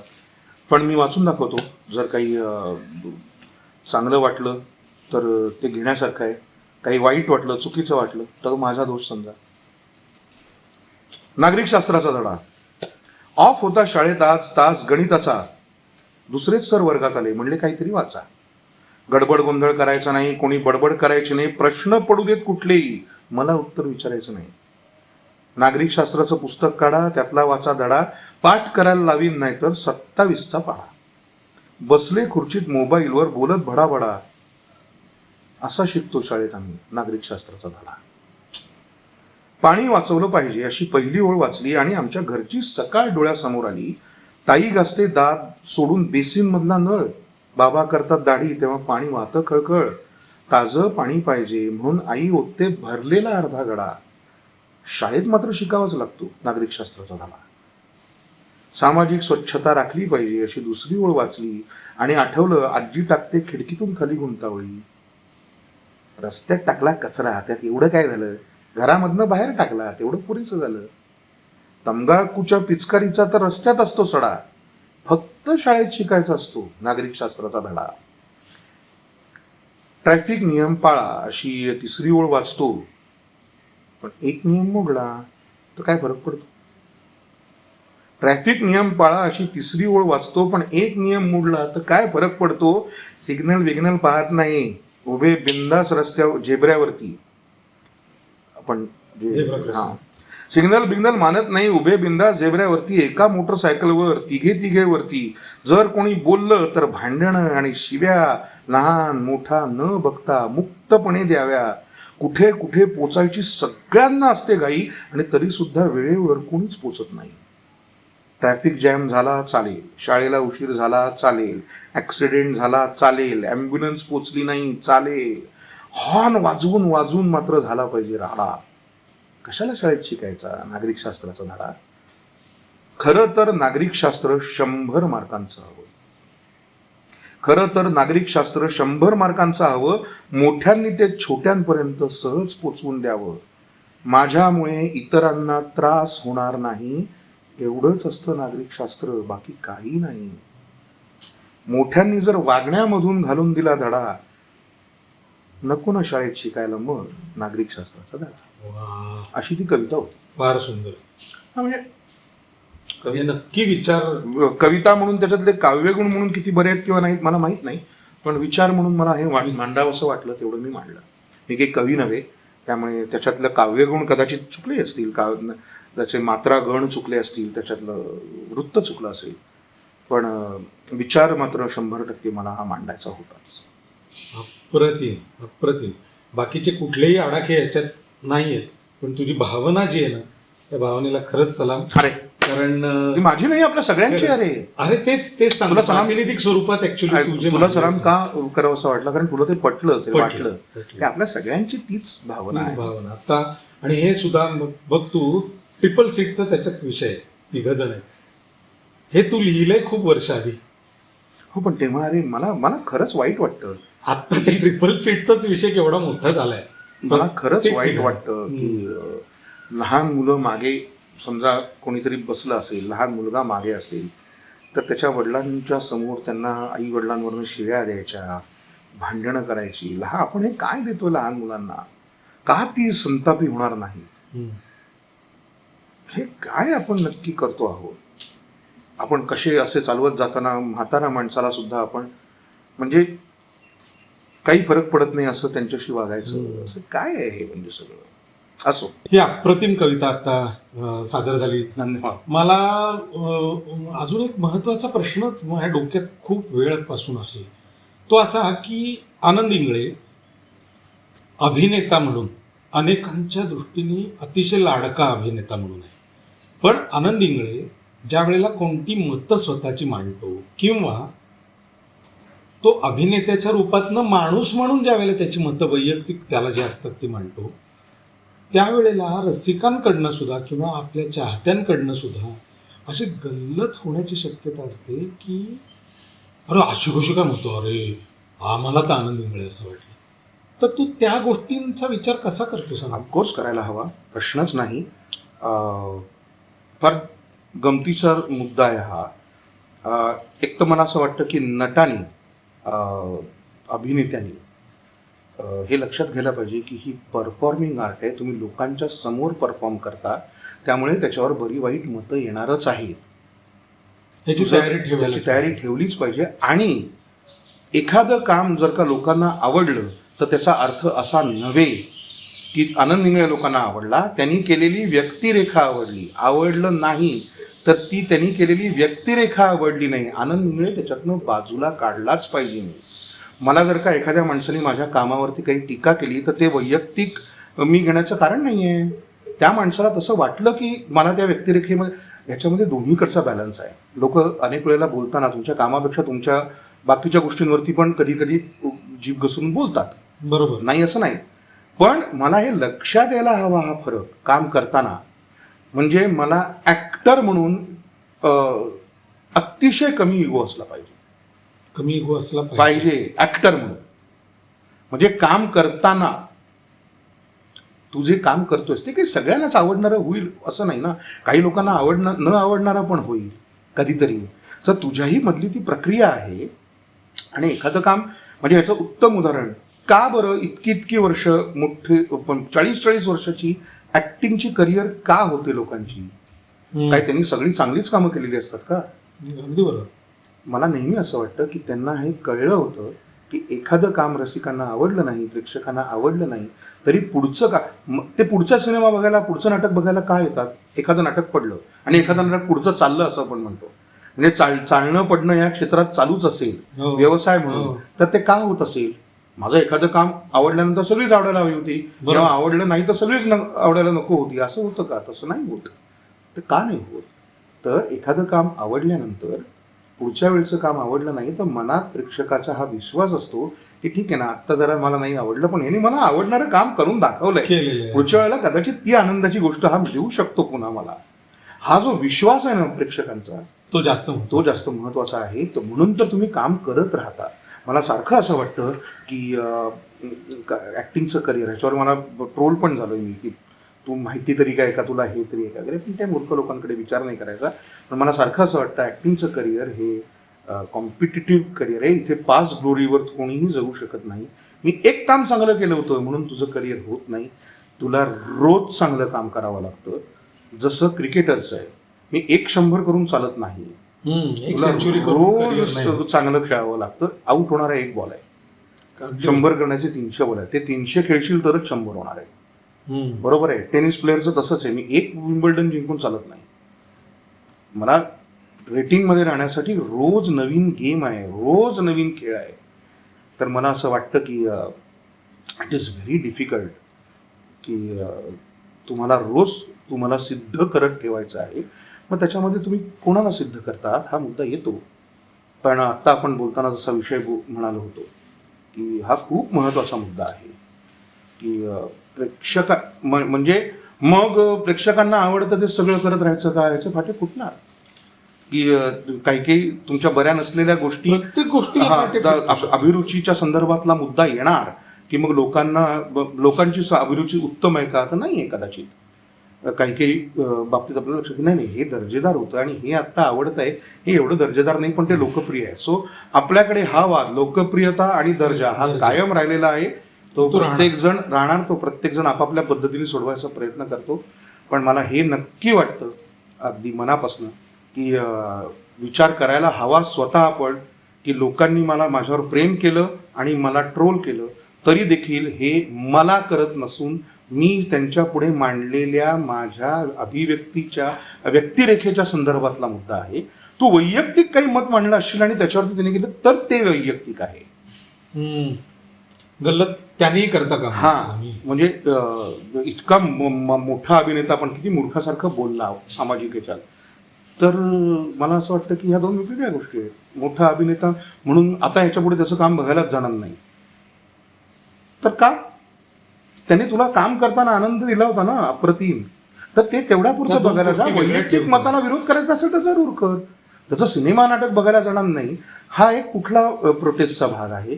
किंवा अत्यंत फालतू केलेल्या कामांमध्ये सुद्धा जर तो तुमच्या मताचं काहीतरी बोलत असेल आणि तो काहीतरी तर आपण जाऊन आपण त्याचे सिनेमे पाहिले, नाही थांबा, त्याच्या मताला पाठिंबा जरूर द्या.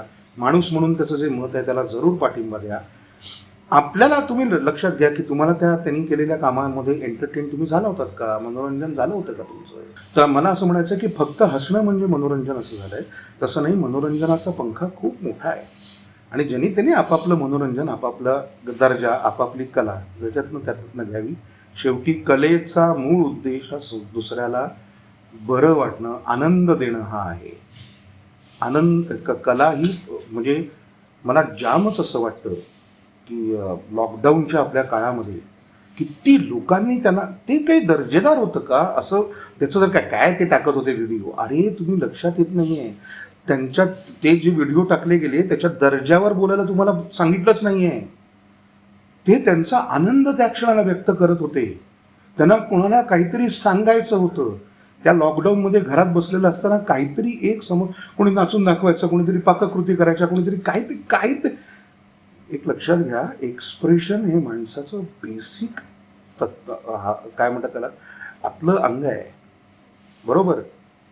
तर घरच्या घरी कोणीतरी काहीतरी ॲक्टिंग करून घरच्या बायकांनी टाकली तर त्याच्यावरती लगे ही एक काही काम आहे का हे असं नका म्हणू आत्तापुरतं. ती काही प्रोफेशनली पुढे काम करायला आलेली नाही. तिने चित्रपटामध्ये पैसे घेऊन काम करून तुम्हाला बोलवलेलं नव्हे. तुम्हाला सहज बघता तुमच्याच्यात फुकट काहीतरी समोर आलंय त्याच्यावरती तुम्ही कॉमेंट करताय. तुम्ही असा विचार केलात का की काय आनंद होत असेल या बाईला आत्ता हे करताना? तिने कधीच दावा केलेला नाही की हे माझं खूप दर्जेदार आहे. Right. It's expression of love, expression of happiness. तो मला फार महत्त्वाचा मुद्दा वाटतो प्रेक्षकांच्या बाबतीमध्ये आणि नटांच्या बाबतीमध्ये, की दोघांकडनंही हे लक्षात ही चूक व्हायला नको की प्रेक्षक माझ्यावर प्रेम करतात याचा अर्थ माझ्या व्यक्तिमत्वावर प्रेम करतात. लोकांना मी आत्तापर्यंत जे काम दाखवलं, माझ्यातलं कला दाखवली, त्या कलेवर लोकांचं प्रेम आहे हे मी अत्यंत तटस्थपणे मान्य करायला हवं. या दोन वेगवेगळ्या गोष्टी आहेत, ते माझ्या डोक्यात जायला नको. आणि प्रेक्षकांनाही ही विनंती आहे की तुम्ही जेव्हा एखाद्याला आवडलं म्हणून सांगता तेव्हा लक्षात घ्या त्याचं काम तुम्हाला आवडलं आहे. तो वैयक्तिक माणूस ही तुमच्या परिचयाची गोष्ट नाही. आणि तुम्ही नाही आवडलं सांगता तेव्हाही तेच आहे. किती छान. बघा, दोन खूप सुंदर अगदी साध्या सोप्या शब्दात सांगितलं. अभिनेता म्हणून स्वीकारावा आणि व्यक्ती ही व्यक्ती म्हणूनच बघावी. या दोन गोष्टी सदा सर्वांना आनंद देणारा आमचा आनंद आज खूप वेगळ्या दृष्टीने मी पण बघितला आणि मला खात्री आहे तुम्हालाही वेगळ्या पद्धतीने आनंद दिसला असेल. आभार नाही म्हणणार आनंद, मला खूप आनंद झाला. अरे आभार काय मानायचं, कारण तू मुळात आनंद असल्यामुळे मला आनंद झालेला आहे, त्यामुळे खूप मजा मी करू शकतो. मुळात तू गंभीर असल्यामुळे मला गंभीर वाटतं असं काही नाहीये. शी आनंद आणि गंभीर मग काय आता तेच आहे ते. अरे मुळात मी फक्त आडनावात गंभीर आहे. मी पण नावातच आनंद आहे. माझ्यामुळे त्रास झालेली किती माणसं आहेत तुला दाखवू का? घरच्यांना येऊन विचार. ह्याच्याबरोबर बोलणं म्हणजे त्रास आहे नुसता आहे का? सगळ्या लोकांच्या प्रमाणे माझ्याही घरच्यांचं माझ्याविषयी तेच मत आहे. बरोबर. नाही पण तरी सुद्धा तुला सगळे सहन करणारे जे काही मित्र आहेत, अगदीच आमचे, खरंच त्यांना सगळ्यांना तू आनंद करणारे. आपण मैत्री सहन करण्याची जी मजा आहे ती और आहे. सो मजा आली खूप. धन्यवाद. कसं वाटलं तुला? अतिशय आनंद. मी तेच म्हणलं, छान मतं मांडायला मिळाली. काही छोटीशी जेवढी माझ्यापुरती आहेत ती.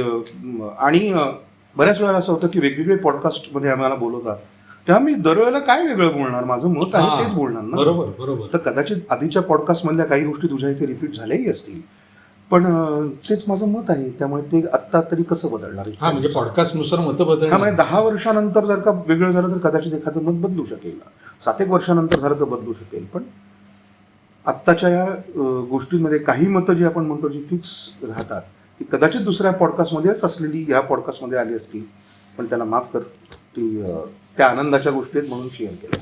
वा, खूप छान वाटतंय, मलाही खूप आनंद झाला. आणि मला अपेक्षा आहे की आणि खात्री आहे की तुम्हाला हा पॉडकास्ट खूप आवडला असेल. असेच पॉडकास्ट आणि असे माझी मित्रमंडळी तुम्हाला जे हवेत ते आपल्या या पॉडकास्टमध्ये गप्पांमध्ये येतील.